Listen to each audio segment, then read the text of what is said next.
This is Nick Bellafato, and I'm here with San Francisco junior welterweight, the undefeated Karim Hitta Mayfield.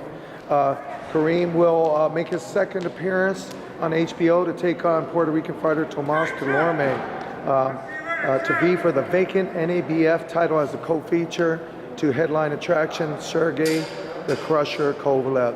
This coming from Atlantic City, New Jersey. Karim, welcome and thanks for your time. Thanks for having me. There was talk of you previously of mixing it up with Hank Lundy, but your new promoter, Top Rank, didn't feel he was the best option for you. Considering your take, how satisfying is it now that you're taking on Thomas Dulorme? Although he's a less accomplished fighter, you're on a much bigger platform, and it could lead to even bigger things. Yeah, well, definitely. I feel that was a better opportunity, a better fight. You know, I think as an opponents, they were pretty much best, probably same caliber of opponents, but the outcome, or the payday and the what was opportunity was better that they were offering with being able to fight on network television and actually fighting for a title. So definitely the best option was taking on Thomas Dulorme, and it was a smart move.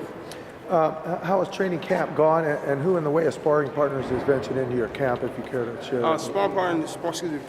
Camp has been going well. I'm sure every fighter says that, but my camp has actually been well, just due to the fact that I have world-class sparring. We had before we left, we had Amir Khan out here, Berto, even Angulo, and also a few other guys, Antonio Johnson and Alan Sanchez, who is another great up-and-coming fighter. Nevertheless, it's been good sparring. We've had fast guys, hard-punching guys, tall guys, and strong guys. So we've been mixing it up, southpaws. We've been adding some southpaws in there because we do know he switch up. So we're prepared for anything he brings us March 29th. At face value, Tomas is a rangy fighter. He needs room to punch. You make a habit of roughing up people on the inside.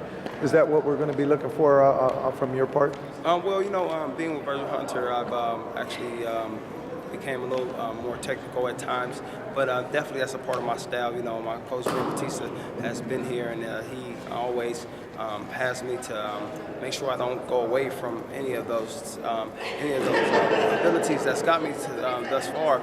So, I definitely plan on doing certain things like that at the time, and it depends on how the situation is at the time of the fight. But for the most part, that won't be my actual whole game plan. But I'm sure at times I probably will be mugging them. You're the hard hitter, and Dolorme's been pushed along as a showcase talent as opposed to you. Did you specifically train for, or might you be looking for more than just a decision win, considering what's at stake and considering that he kind of been exposed as having a soft chin against the seasoned Carlos Abrego? Well, certainly. For the most part, I can't remember ever training to fight for points. So I am always trying to take a guy out. I won't rush it, but it will come. This is a big opportunity for you. But at times, a lot of fight fans find you difficult to watch. And what I'm getting at in extreme sense is you have a guy like Guillermo Rigundo, extreme talent, but at the same time, Bob Arum doesn't find him very marketable. Has there been a conscious effort on your part to maybe tweak some things, because you mentioned adding in a few new punches, to maybe make you more of a hot property or be more offensive minded, or does that play into your thoughts? Well, certainly. My sole objective is always to win the fight for the most part, but at the same time, you do want to be able to fight on network television. You do want to have good sportsmanship. So with that being said, I have actually helped to critique my style, which has actually made me better with what people may say wrestling or mugging or whatever, for them not actually liking the style. Regardless, I always just want to come up with a win, but with me, the way that I've figured out to get room, I've actually figured out how not to smother myself so much to where I can't get punches off. So actually, that was actually what they didn't like, was actually not doing well. It wasn't good for me at the same time if they didn't like it.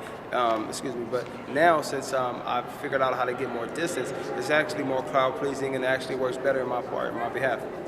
Let's assume you take care of business against Dolorme, maybe rack up another win over recognizable opposition to put you in line for a major title shot.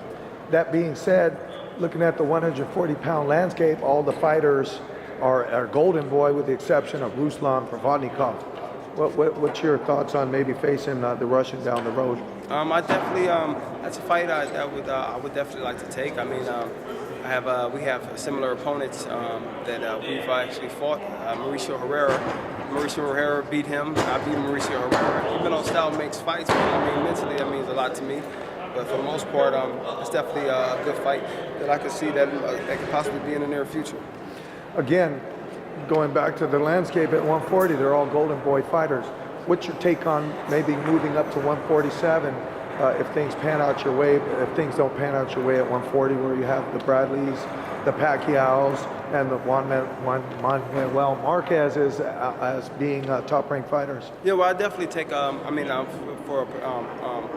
Most of my career, I actually fought at 147 pounds until I was offered a title fight, NABF title that I won. But I fought actually most of my career at 147, so it wouldn't be a problem with me going back to 147 and taking those guys out. And the last question is not even a question.